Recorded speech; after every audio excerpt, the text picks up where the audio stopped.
Howdy and welcome back. So we talked about virtual functions, and now we're going to talk about pure virtual functions and how they're different from virtual functions, and also this idea of an abstract base class. So what's all this mean? Well, let's figure it out. What's an animal? What's an animal? What is an animal? There are many different kinds of animals, and the notion of an animal that we're representing in our program using the animal type is kind of an abstract concept, right? There's not like there's some, or maybe there is, not that I'm aware of, some species out there called animal. Instead, we use animal to kind of classify a wide group of living organisms out there. So in our programs, and due to this, it might not necessarily be sensible to have objects typed animal created directly. And by directly, I mean writing something like animal, generic animal.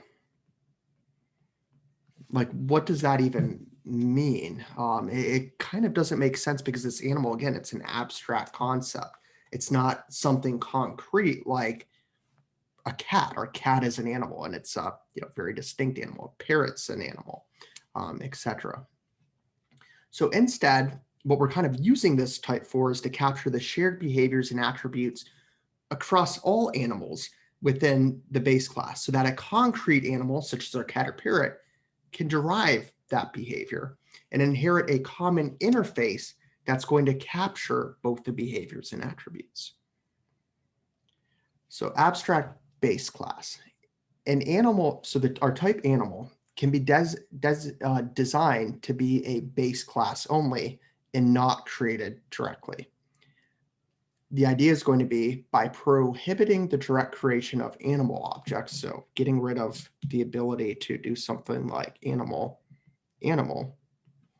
we can model the idea that we cannot see this general animal, but only particular animals like cats and parrots, as we kind of do in the outside the matrix.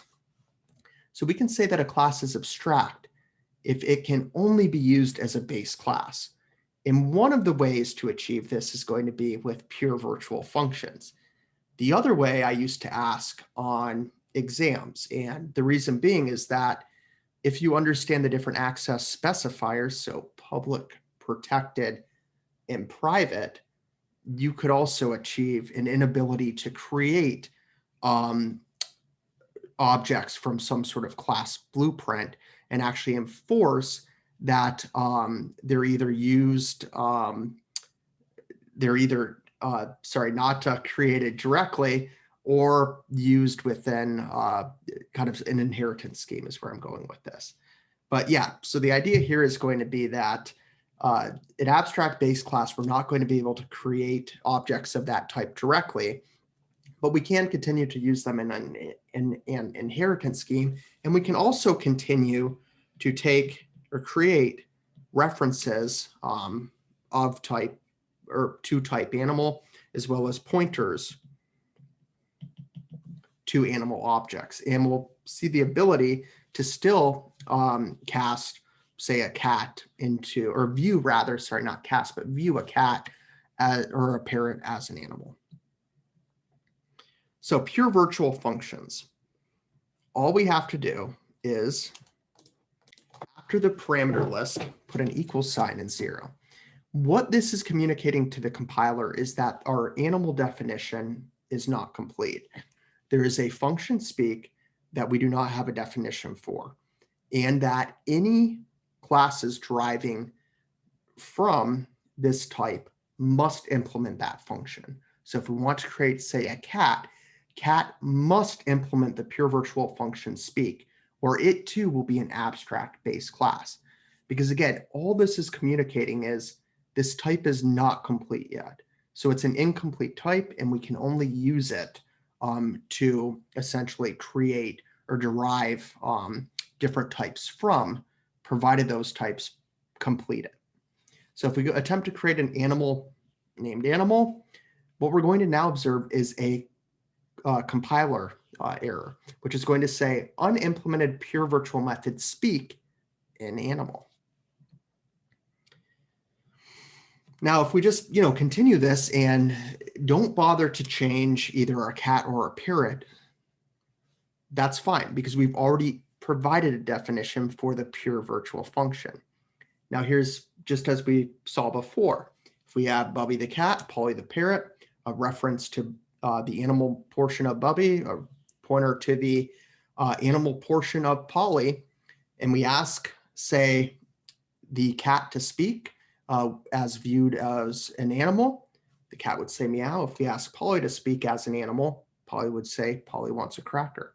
So in this case, we're seeing that the overrided implementation that defined within the derived type is being used when we're looking at the derived type through the lens of the parent.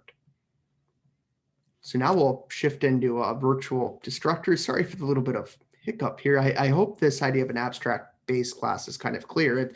I mean, not to return here and keep going through this again, but the idea is like it's an abstract entity. It's not like you see an animal in real life. You see a particular type of an animal, and the same idea is here. It's it doesn't make sense to have an animal. It makes sense to have a specific type of animal presenting within our programs. And again, the idea here is you can inherit, say, the implementation from the base class still. That's totally fine with an abstract base class. And then there's also interface inheritance too. And remember, we can still look at the derived classes through the lens of the parent class. Okay, so let's continue on with the discussion on virtual destructors to close out today's lesson.